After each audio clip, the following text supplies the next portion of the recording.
So the vibrancy of a deal, and what I mean by the vibrancy of a deal is I mean the cadence, the pace of how you move through a deal has everything to do in many ways by how quickly you as a seller can provide accurate information to the buyer.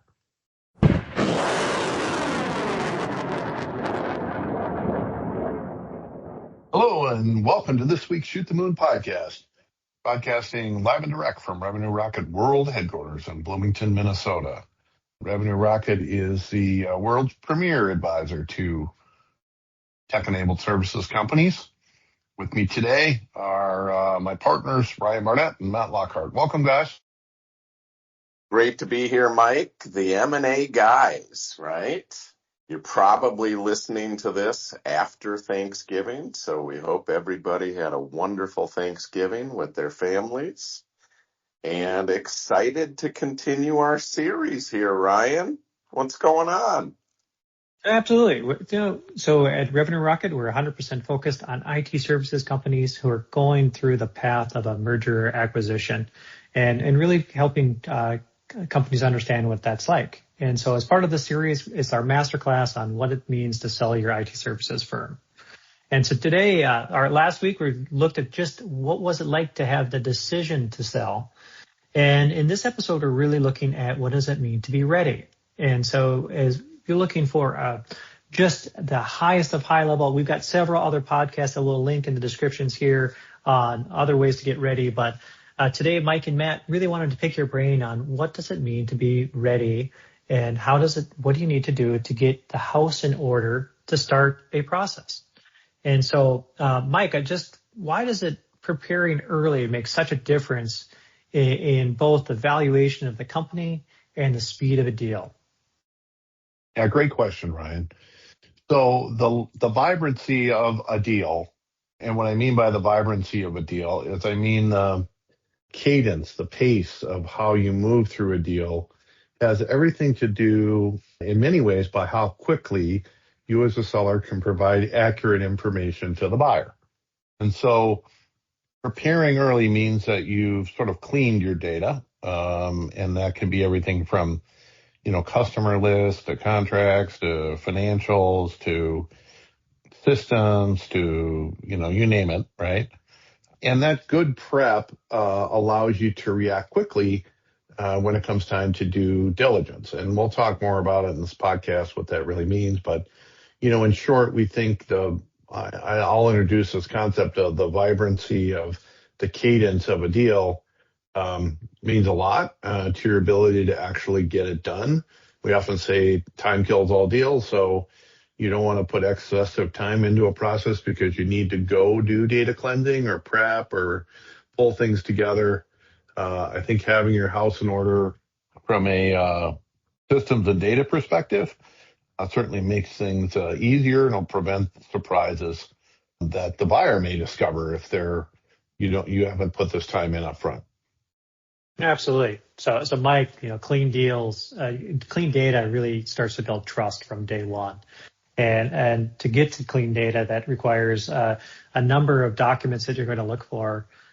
Mike, can you just quickly run me, what are the big documents that CEOs are going to start to look at? And what are, at the very least, the minimums that you should have just absolute clarity on when you're starting out a process to sell your firm? Well, certainly, it starts with clean financials, right? A clean P&L with the appropriate add backs to EBITDA. And add backs, we've done a lot of sessions on add backs and what are appropriate add backs. I'd point you to some of those past podcasts. But, owner benefit add backs are a clear add back if you're running your car or lease for your business, or, you may have things for owner benefit. And the best way to test an add back is to say, hey, is this expense going to continue once the business has been sold? If the answer is yes, then it's likely not a applicable add back. If the answer is no, then it's likely can be an add back. And I think, you have to oftentimes make sure those are clean and defensible, right? So EBITDA clarity is super important. You want to master any cash or versus accrual issues. Most of the firms that from an accounting policy perspective, Most of the firms that are ready to do a transaction have their books fully on accrual-based accounting. And you want to make sure that those issues or open items have been resolved. If you haven't transitioned from cash to accrual, we'd recommend probably that you do that. Understanding your revenue mix, super important. Like what component is recurring revenue, if you have recurring revenue, what is kind of one-time or repeat revenue. And then, if there's any reseller revenue, how that stacks up, deferred revenue, et cetera. You need to understand those revenue classes and how they hit your P&L. And then, being consistent month to month over a period of time. And I would say that period of time is probably a period of years, not months. It certainly builds a lot of confidence in a buyer and looking at your numbers. Yeah, Mike, you did a great job of that overall part. Matt, if I switch gears on you, and assuming that the financial items are ready, and by the way, our next topic for this series is really about looking at the valuation and drivers for valuation. But as Mike mentioned, you have to have all of these documents ready to go and what it looks like. Matt, if I switch gears over to the leadership side of your business, what do founders really need to look at in terms of people readiness? Help me understand what people have to go through for a transaction. Yeah, and this is one of those readiness items that is, a little bit longer tail when done correctly. And what I mean by that is that, you want to demonstrate that you've got the foundation of an organization that can scale.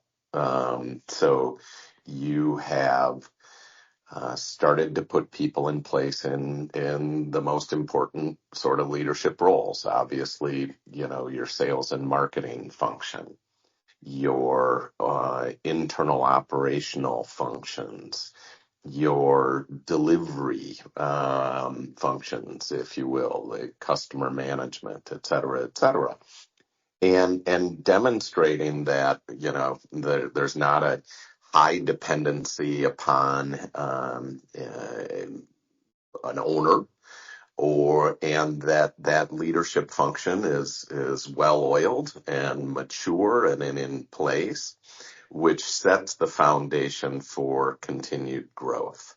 We see all shapes and sizes, right? The sort of the least mature founders are doing too much, if you will, or have their hands in too much and are seen as too crucial in multiple functions within the business.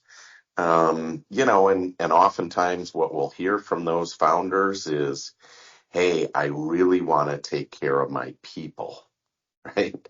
But they haven't necessarily elevated and or hired sort of the future leaders of the firm. On the flip side of that spectrum, are founders who have clearly delegated. They're able to demonstrate how their leaders are in place and that's shown through data. And a great example of that would be a sales leader who is able to demonstrate customer intimacy and then how that customer intimacy leads to future forecast for growth with a particular customer. That's just an example. But I think you sort of get the point where you've really readied a team. You've demonstrated the aspect of overall succession planning throughout the organization, and importantly, succession planning for the CEO and or founder. In addition to that, I think that understanding who is going to be, quote unquote, in the tent through a process, who's going to have understanding of the process and be able to participate to gain confidence of buyers, that foundational leadership and the foundational people aspects are in place. Now, you flow from there, and That's demonstrated through, HR policies, through, organizational policies, and you just see that vibrant, scaled or ready for scaled organization in place. Matt, excellent job covering a really dense subject on that leadership transition and how to get people ready for this. That was really great. Perfect for our audience here. And once that leadership is in insight is in place and where the transition team is ready and the focus on where you're going, Mike, what are some things on the operational readiness that a firm needs to be looking at? What kind of things need to be tightened up before a sale? Yeah, great question, Ryan. I mean, I think, operational readiness is all about, making sure that your systems are working, that your dashboards and are reporting in a way that they're useful. Obviously tool stack hygiene, super critical, as is your ticketing and PSA system. If you're an MSP, having clarity of what makes up your gross margin, right? Sounds like a simple thing, but, understanding that, and being able to explain that. I think, especially for sponsor-backed acquirers or private equity buyers, I think having very solid contracts that are transferable is something that sometimes gets missed. You want to be able to transfer those agreements and try to minimize any consent decrees in those contracts to transfer them, as well as having a renewal discipline around how long those contracts last and how do they renew, how potential clients or active clients under contract can terminate, having good clarity about that and the statistics around, how often how long does the average client go? And, if they terminate, why do they terminate? And I'd go even as far as saying customer sat scores are critically important. These are sort of all operational disciplines that a buyer is going to look at and say, can we really come together with this business and confidently, create a situation where 1+1 does equal 3. I think having what we'll call operational readiness or cleanliness makes that much easier. And those operational things, and keep in mind, these are things that may be happening over time. And so, we're talking in an abbreviated fashion here. A lot of the things you're going to be tackling will take the organization and will take effort to get through. And Matt, just as you mentioned on the leadership team, another one of those items that's going to take a bit more time than others really starts to come with some of the customer and contract hygiene, and as well as understanding your customer concentration and contract coverage and how that fits in a deal. Matt, what are some things that someone early on in that process might be looking for to update or change in the next few years for customer and contract hygiene? Yeah, well, and really, Ryan, you raised up. It's beyond just the contract. The contract is sort of the proof point, right? That's the data element. I think that being able to demonstrate a well thought out strategy as it relates to your target market, right? That's the starting point of being able to say, look, these are our best customers, and we know those are our best customers. That can be vertically driven. That can be segmented in a geographical sense. It can be on a size base. It can be size and need of customer based upon problem statement. All these types of things really that really start to drive your overall customer and go-to-market strategy. And then being able to demonstrate how that strategy has been executed upon and showing the growth of customers in that strategic segment, the maintenance of customers, the renewal of customers, that long-standing customer relationship. The more that you can demonstrate that you are adding value, and because you are adding that distinct value based upon your go-to-market and your expertise, has created a higher level of customer intimacy and customer trust, which then has those customers continuing to work with you and buy from you, I think is and then, obviously all of that comes through in the contracts. And do you have that well documented in your chart of accounts, right? And does that flow through naturally? Is that able to see? And then how you can see that map to sort of that contract hygiene. All of that, again, demonstrates a higher level of maturity that can be replicated, and that replication is one of those foundational pieces that enable, continued scale and growth.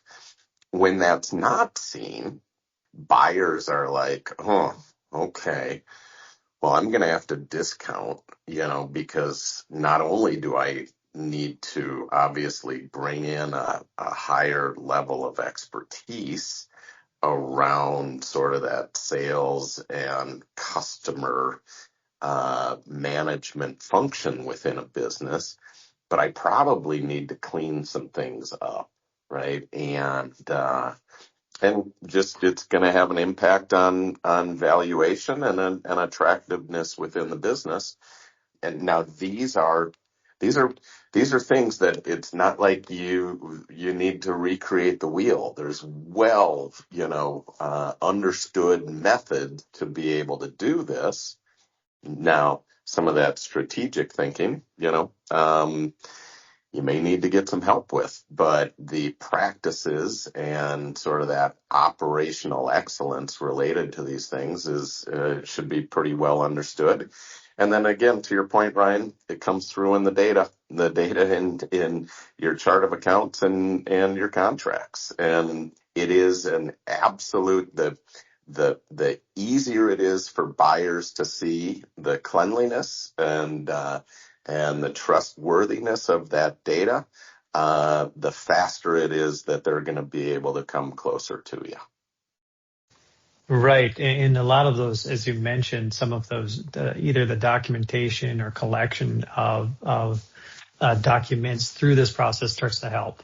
So if, for example, if you're looking through just your regulatory filings that you may have, or even let's say a Secretary of State filing for an LLC, just having those files nearby, it can sound silly, but there's a lot that comes in with things like having your cap table really clearly documented, or if you got contractors that are misclassified to help clean that up, or a contract that misses a signature, or an expired MSA. There's all sorts of things that as you're looking at going to market and bringing on a suitor, that having some of the foundational functional things in place can help the legal and compliance related tasks that you might be going through.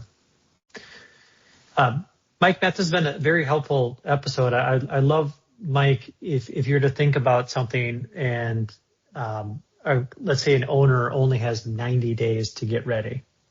What are something that they would look for in a very, very short term to look for a transaction as soon as Q1 of 2026? Well, Ryan, it's all about financial readiness. I think being able to have clean financials that have been vetted by a third party, whether that's your CPA or another third party, certainly something we at Revenue Rocket can help with, and as can others in the market. But making sure that your chart of accounts is in order, making sure that your financials make sense when people read them, that you have clarity about normalized EBITDA, super important. I think a lot of people want to throw the kitchen sink at add backs in order to enhance EBITDA. We often see add backs that don't make sense. Sometimes people will say, well, I had a hire, but it was the wrong hire, so I should be able to add that back even though I hired a different guy. Well, not really, because it doesn't pass the test of, will this cost go away after the transaction, right? Or I plan to fire a bunch of people post transaction, so I should be able to rationalize those guys into my P&L. Not really. Again, that's a decision for the new buyer or in concert with the new buyer. And so if you have questions about add backs, it's important to get those addressed and make sure that they're reasonable and defensible to get your normalized EBITDA. Certainly you want to have your contract clarity, making sure, as discussed earlier, that you have longer term contracts, ideally than month to month, that they're signed, that there's an understanding of, the language in there regarding transferability. All that's tightened up.